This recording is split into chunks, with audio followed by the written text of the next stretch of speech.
Health benefits. Government says little will stop a January launch of NHI. Police are investigating the death of a man who was crushed while working on this car. I'm Jared Higgs. The story is straight ahead. Highway chase. One man dead and another fights for his life. The Bahamas Tonight, the national report starts now. Now in HD.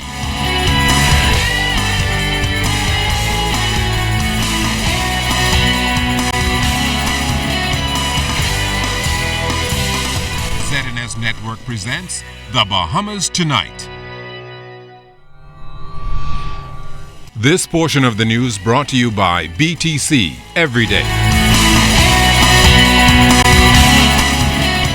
Despite the challenges facing the country today, government is committed with the implementation of national health insurance come January. Good evening, everyone. I'm Charisma Robinson. And I'm Chris Saunders. Thank you so much for joining us. Prime Minister, the Right Honorable Perry Christie, has taken on the chairmanship of the National Public-Private Sector Task Force responsible for the phased-in implementation of NHI.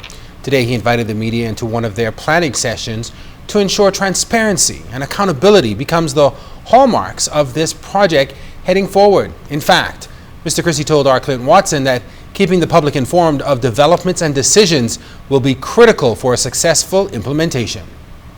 All the fine print and details to the phased implementation of national health insurance are being worked out as government prepares to begin this universal health care reform in less than 3 months. Prime Minister, the Right Honorable Perry Christie, adamant that NHI will indeed happen as too many Bahamians are in need of medical assistance.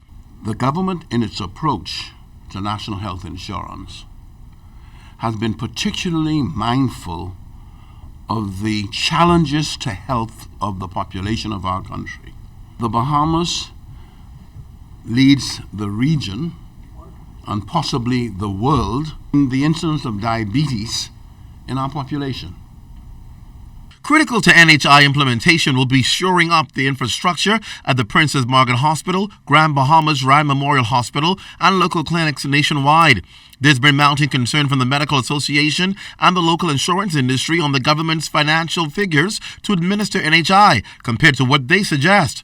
Therefore, the Prime Minister secured the services of PricewaterhouseCoopers as well as Sanagest, who will advise what type of insurance to offer. The government has articulated the rationale that it would not charge the people of the Bahamas at this stage in the first phase, because I'm now talking about addressing the disparities in healthcare, where those who have money are able to buy what they want, and those who do not have are faced with the perilous situation that involves whether or not they live or die.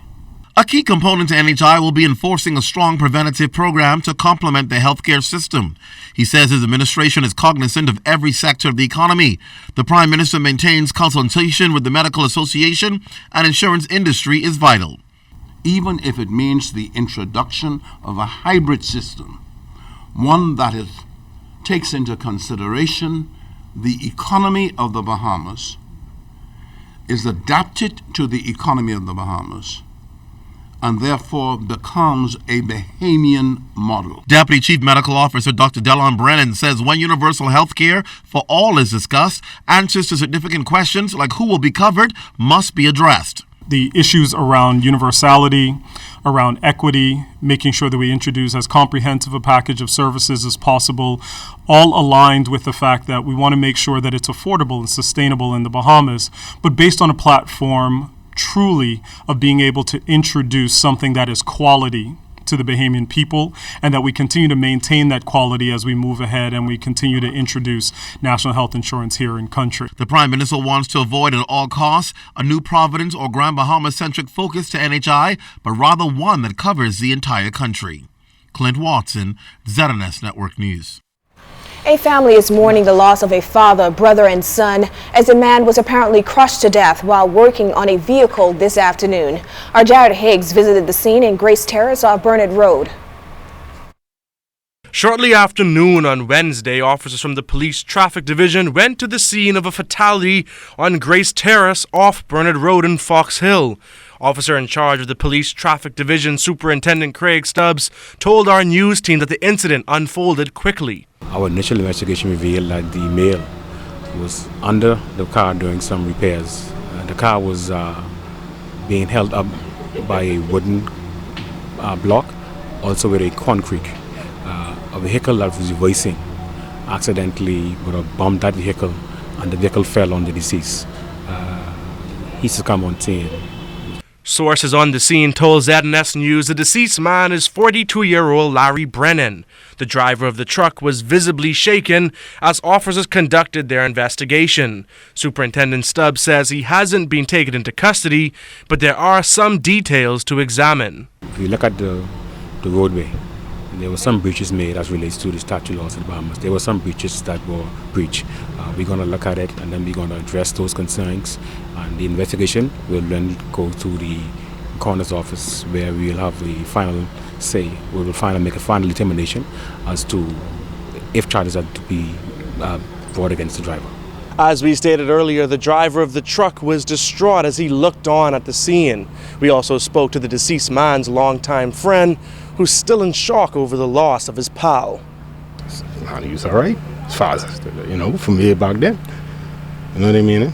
But come here to tighten up one or two screws and, tragically lose his life. Charles Ferguson also recognized a lesson to be learned from this incident. He's on the side of the road, and that's something I stopped practicing a long time. I fix cars. And I let him stay on the side of the road and get killed. So if you fixing a car, don't fix it on the side of the road. Fix it someplace secure, man. Jared Higgs, ZNS Network News. One man is dead and his brother hospitalized after they were accosted by gunmen at their Yellow Elder home this morning. The unidentified victim's body was laying on a sidewalk on Tonic Williams-Darling Highway, where it fell after he was shot to death after being chased through a shortcut onto the highway. Police say the latest homicide brings the murder count to 124. Officer in charge of the Central Detective Unit, Superintendent Paul Roll, says police received the call around 11:30. This male here on the scene ran from the residence at Eaton Road towards Tonic Darling Highway, where he collapsed in the street, suffering from his injuries. The brother was also shot. His injuries are not life-threatening, we believe, and he was transported to hospital where he's now being treated. The victim was shot multiple times about the body. An area resident said she and others are now afraid to be at home because they no longer feel safe after what occurred in the middle of the day. Superintendent Roll says police are still in the early stages of their investigation. We do not have a motive at this stage for this homicide here this afternoon, but appeal to persons who would have any information to provide that information to us and help us to advance this investigation. Hours earlier, police were called to an early morning shooting on Augusta Street that left 37-year-old Arnold Gooding dead. The CDU chief says authorities received a call around 2:30 a.m. from a female searching for her companion after he was reportedly pursued by gunmen. He was standing in the street along with a female companion when persons pulled up, 4 persons we believe pulled up in a blue Honda vehicle, exited one of the men and that produced a handgun and began discharging shots at the individual. He ran one way and the female companion ran the other way, and several shots were fired.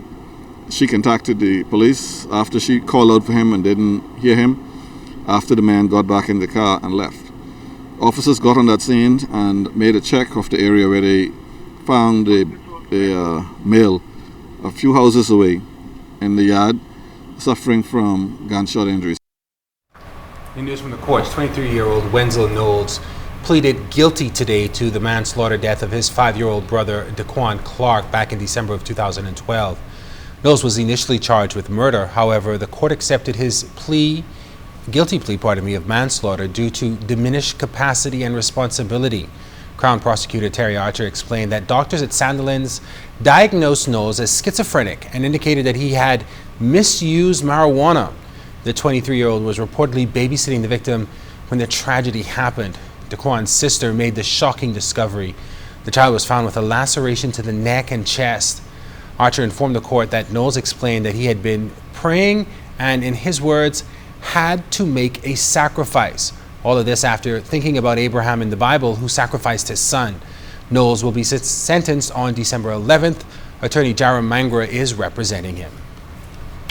Well, the first person to be convicted of human trafficking in the Bahamas, Chavanese Sasha Gay Hall, was back in court today. The Jamaican national is hoping to have her sentence and conviction overturned for human trafficking and withholding the passports of 2 Jamaican women. During today's proceedings in the appellate court, her attorney Muriel DeSeal argued that the offenses aren't indictable under the Criminal Procedure Code. Justice Vera Watkins also sentenced a 50-year-old man who was convicted of molesting his underage daughter and then having a child with her. The man was sentenced to 2.5 years in prison. The convict was facing a longer prison term. However, Justice Watkins honored the plea agreement between the defense and the Crown, and they had the authorization of the Attorney General. The convict sentence takes effect immediately. The use of modern technology and media skills are expected to be the catalyst behind the launch of a new initiative by the Ministry of Education, Science and Technology to arm young people with the skills needed to advance their learning. Of even greater significance is that the MOVE seeks to provide all students, regardless of where they are, with equal access to all subjects and training. We get that story tonight from Clint Watson. 5, 4, 3, 2, 1. And with the click of the remote control, Prime Minister, the Right Honourable Perry Christie, and Education, Science and Technology Minister, the Honourable Jerome Fitzgerald, unleashed to the entire archipelago a whole new world of learning opportunities through the relaunch of the Bahamas Learning Channel. The Bahamas Learning Channel has the capability to allow the child in a classroom in Auckland, where there may only be a student population of 20, to have access to the same class offerings as a child in New Providence, Grand Bahama or Abaco, where there are larger schools. The original vision was conceived by former Education Minister Alfred Sears. The station is intended to be a 24-hour one. Already some 17 shows have been designed, covering a cross-section through entertainment, competitions, demonstrations, animation, and talk show styles. Programming will air on ZNS and Cable 12, but most of the content will fill the parliamentary channels lineup when Parliament is not in session. General Manager of the Broadcasting Corporation of the Bahamas, Diana Swan, says programming begins in November, and given the challenges young people face today, the corporation looks forward to the partnership. The task to educate our young people who have been introduced to modern technology, especially the internet. The competition is very, very great. Using every avenue that is available is very important at this time. Educating our young people will assist in changing their mindset and hence changing their environment and possibly giving them a better view of what their culture is all about. So with all of this in mind, the Ministry of Education has no choice but to embrace these new avenues to improve the educational product of this country. The partnership stretches across the political divide, and the opposition Free National Movement is on board with the launch of the BLC. Prime Minister Christie has long impressed upon the importance of ensuring no child is left behind and that each young person has equal opportunity to the basic necessities like education, while there will be those who require more attention. He also noted that some parents will receive an education by watching the Learning Channel. Ladies and gentlemen, as we seek to build a stronger Bahamas, we are depending on education to be the thrust of the tenets to a modern Bahamas.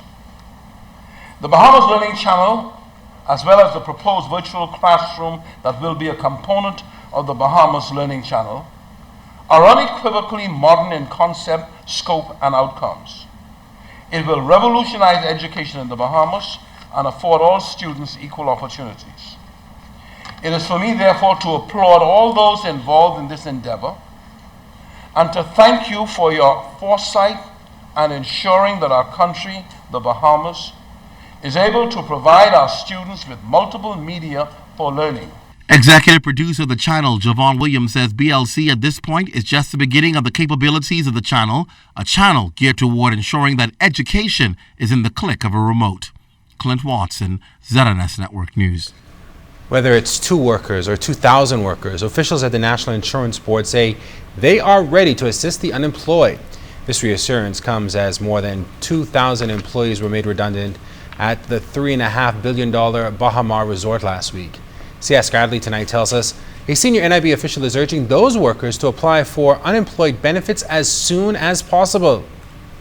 When workers lose their jobs, they're able to apply for the National Insurance Board's unemployment benefit that was introduced in 2009. NIB's public relations manager, Pandora Butler, says this benefit is for workers who have lost their income in the short term.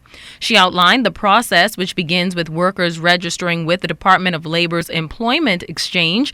Eligible candidates are then shortlisted and their information is handed over to NIB officials. Once the Labor Department determines that they are eligible to work in this country, then the Labor Department will give them an unemployment card, will stamp it, legitimize it. They then, the worker that is, bring that unemployment card to National Insurance together with the completed UEB claim form, together with the employer's certificate from the employer stating that they were let go, fired, made redundant, and that begins the process. Unemployment benefits are paid out based on the amount of contributions made while working. Butler says the employee must have paid 52 weeks of contributions in total over the course of one's work life. Recipients are given funds for a 13-week period.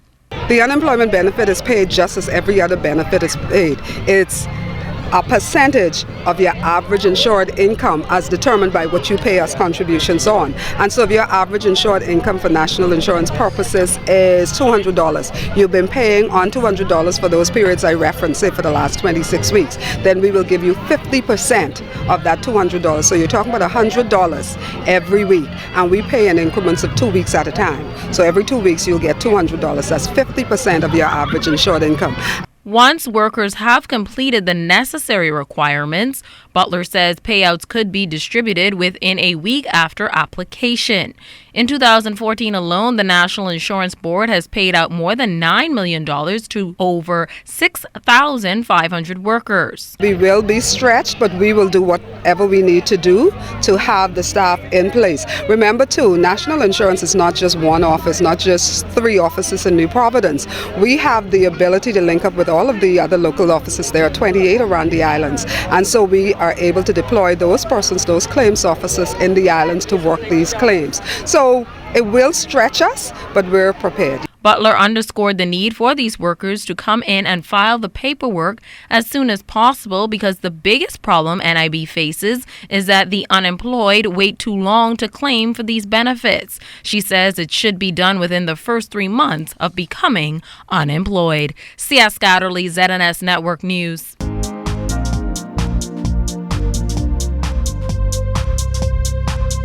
This is your Royal Fidelity Business News. I'm C.S. Scatterly. Minister of Financial Services, the Honorable Hope Strawn, took the opportunity to give the audience of financial services professionals valuable insight into the strengths of the Bahamian financial services sector as she welcomed attendees to this year's Society of Trust and Estate Practitioners annual Latin American Conference held in Sao Paulo, Brazil. STEP is a professional body that provides members with access to training and networking opportunities related to the field of personal financial management.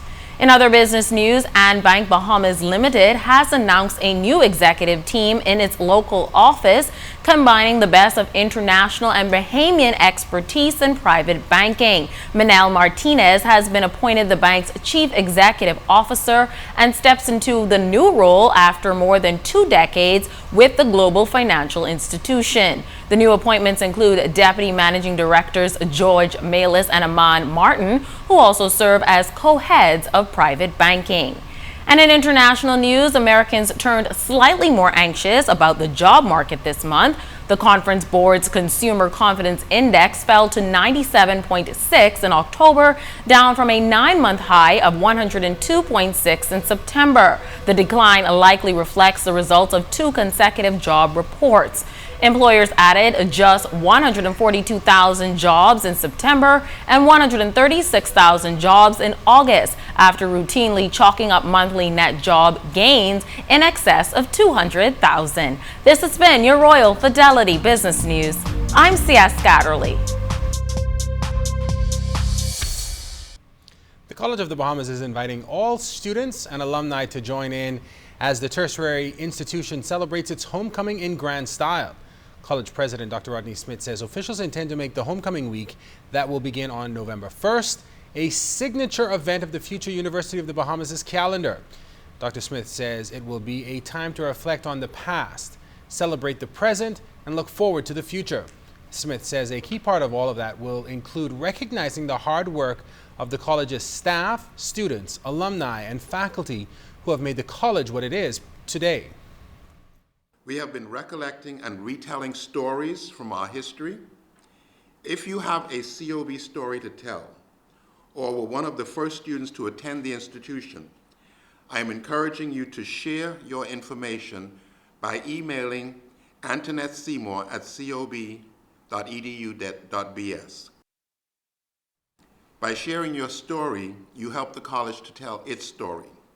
You become a part of the living history of this institution. It's weather time with Basil. Our guardian of the weather. Basil, what's the forecast looking like?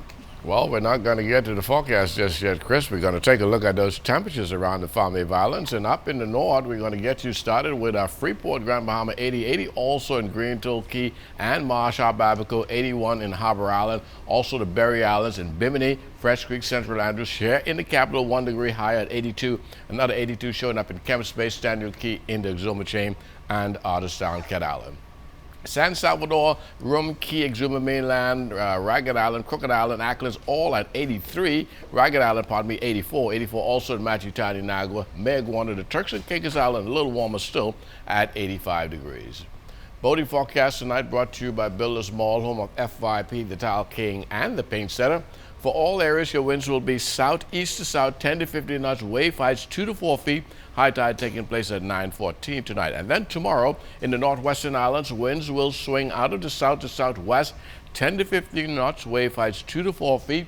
High tide 9:44 in the morning, low tide at 4:10 in the afternoon. For the central and southeastern islands tomorrow, light and variable winds, flat seas 3 feet or less over the ocean. And then come Friday, for all areas, winds will blow out of the northeast behind a little frontal boundary, 10 to 15 knots, wave heights at 2 to 4 feet. In terms of your tides, it will be high at 10:35 in the morning, low at 5:03 in the afternoon. And that's going to do it for your boating forecast. It is time now for your travel forecast. And your travel forecast is brought to you by Royal Star Assurance.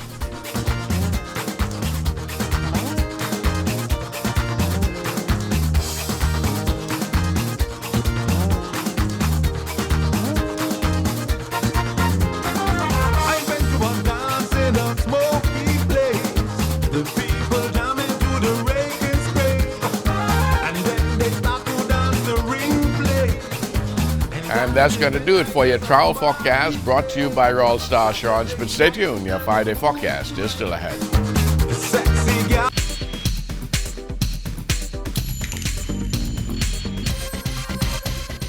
This is ZNS Total Sports, brought to you by Fourth Terrace Diagnostic Center.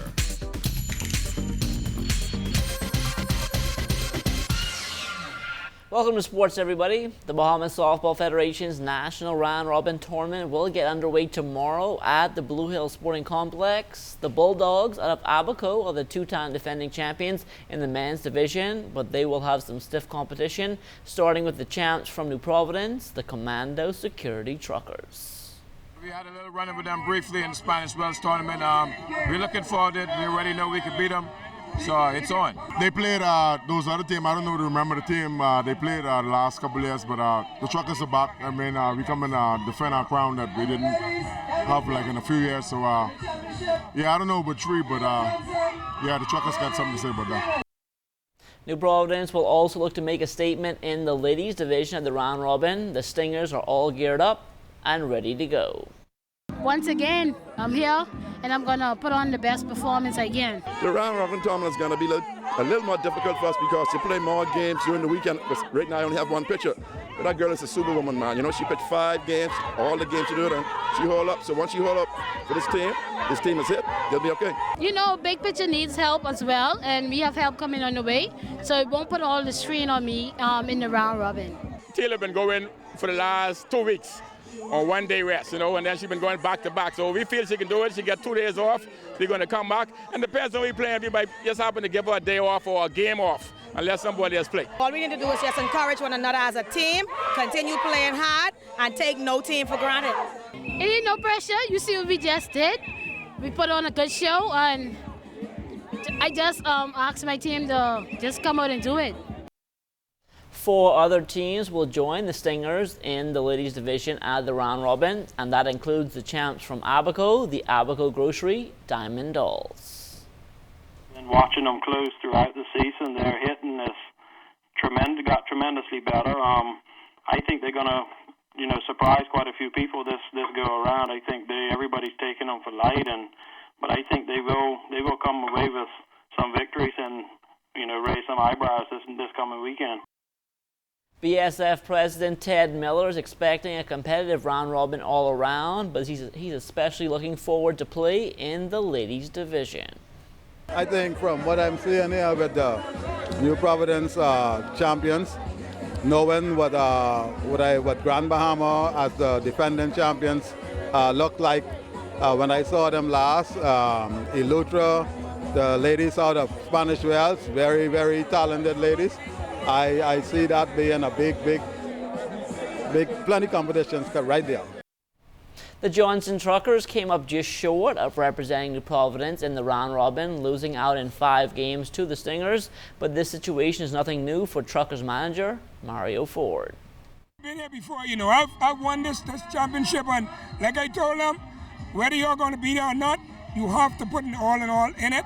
So now we on the other side of the fence, and they'll see how it feels to be sitting, and hopefully they'll encourage them to want to play better next year. With the round robin now taking center stage, that means most of the work for the local associations are done for the rest of the year. And come 2016, there may be a big change coming in the leadership of the New Providence Softball Association. You could have a president of the Providence Softball Association. Right now, I'm completing the second term of a 2-year term, and so we don't know what will happen next year as we go into elections for the 2016-2017 season. Elections should be sometime by late February, March of next year to decide new executives, and I'm sure we'll have another exciting season next year with the new executive team. I would like to probably return, but I can't say at this point in time if I'll be returning. The Catholic primary school basketball season is underway at Loyola Hall on Gladstone Road. Yesterday, the St. Thomas More Sparks and the St. Francis Joseph Shockers took to the court in boys play. This was a competitive game from start to finish, with St. Thomas More holding on for a 24-22 victory to stay perfect on the season at 3-0. Brian Carey led the Sparks with 11 points. Tyler Fowler, he chipped in with 6 for the Shockers, who were still winless at 0-3. Joel Thompson also finishing up with 11 points. Kenya Swaby and Selvin Dean, they added 4 points apiece. We were able to catch up with sports officer for the Catholic Board of Education, Vanta Culmer, to see how the season has been going so far. We started our basketball season about 3 weeks ago, and from day one it's been very, very exciting. As many fans have said, it's been worth more than $1. If you have heart problems, you better make sure you take all your medication, because these games have been nail-biting. What we're trying to do is to try to instill in our players, our students, first of all, how to learn to play fair, develop the skills of basketball, and also to encourage them to move on and to develop sports in our country. We try to teach through basketball. So if they make a mistake, we will also let them know, what is expected, so they don't do the same thing that's wrong over and over and over again. So from that, we have seen a lot of improvement. And what we've also done is added our girls. So we have seen an improvement over the past 3 years since we've added our girls to the play. Playing alongside the Catholic primary basketball season yesterday was the Temple Christian Primary School Basketball Tournament. Here's director Keno Demerit. This tournament we decided to put on this time of the year basically for schools like Temple Christian and other schools that doesn't have a league, so that we would have games, care up, getting ready for Father Marson, tournaments like Father Marson and the Small Schools Association along with the Government Schools League. The tournament format basically is a double elimination for the boys. The girls is a round robin. We have about 10 boys teams and 4 girls teams in the tournament. This is the 6th year of the tournament. every year we try to get better in putting it on and try to invite more and more teams. This year I think we have a really good turnout of schools. The caliber of schools that showed up this year is really good. Genesis came back after 3 years of not participating in the tournament, so that they're now back in the tournament. We have people like Ms. Roll from Palmdale, who normally frequents the tournament every year. Kingsway Academy also is a part of the tournament. I would just like to let the general public know to come out. We have 3 more days of action-packed games to come out and enjoy the games, come and support the tournament. We also have days when we're going to be doing some raffles and stuff, some fun things just to get the fans and the parents involved in the tournament. Back in May, NBA Hall of Famer John Stockton was in town watching his daughter Lindsay play some exhibition games with the Montana State Bobcats women's basketball team. At that time, we asked Stockton if he had any aspiration of one day becoming a coach, and this is what he had to say. Not anytime in the near future. I'm coaching my 8th grade son right now, so I'm busy enough. Well, I guess you can never say never. It was announced yesterday that John Stockton will be an assistant coach for Montana State this season, taking over from Kelly Barney, who chose to leave the program to be closer to her family. Now, Stockton has previously coached 3 other members of the team who played with his daughter, either in high school or on AAU teams, and he spent plenty of time around the program during his daughter's 3 previous seasons, so this was thought to be a perfect fit. Montana State opens the season November 13th against Seattle. And that will do it for sports. Stay tuned. The Bahamas Tonight comes back after the break.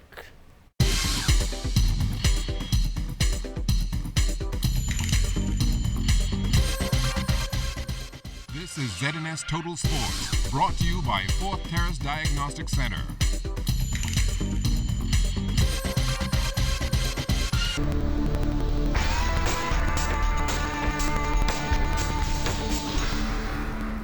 In our final look at weather, we'll get you started as usual with the tropics, and there's nothing out there to talk about 1 or 2 weak tropical waves and why they are weak. Well, we continue to have that upper level westerly, which continue to shear off, keeping a lid on those systems. But on the home front, we have some cloudiness moving over the northwest Bahamas ahead of a frontal boundary, which is over the Florida Peninsula, and that will provide 1 or 2 passing showers during the course of the night and tomorrow, especially in the more northern islands of the northwest Bahamas.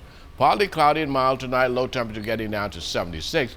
And tomorrow we are looking at partly sunny and warm again. Rain chance remaining on the low end, about 20%. 86 degrees for your high. Heat index below that 3-digit figure of 93 degrees. And your 5-day forecast looking like this. Mid-80s once again, getting into the low 80s by Sunday. We expect those winds to swing out of the northeast, and that will bring a slight cool down. Nighttime temperatures once again very comfortable in the mid-70s range.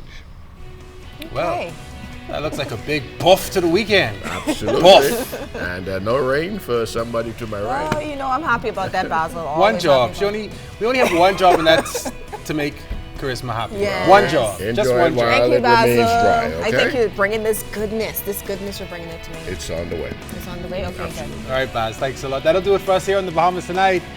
Make sure to join us tomorrow for all the day's top stories.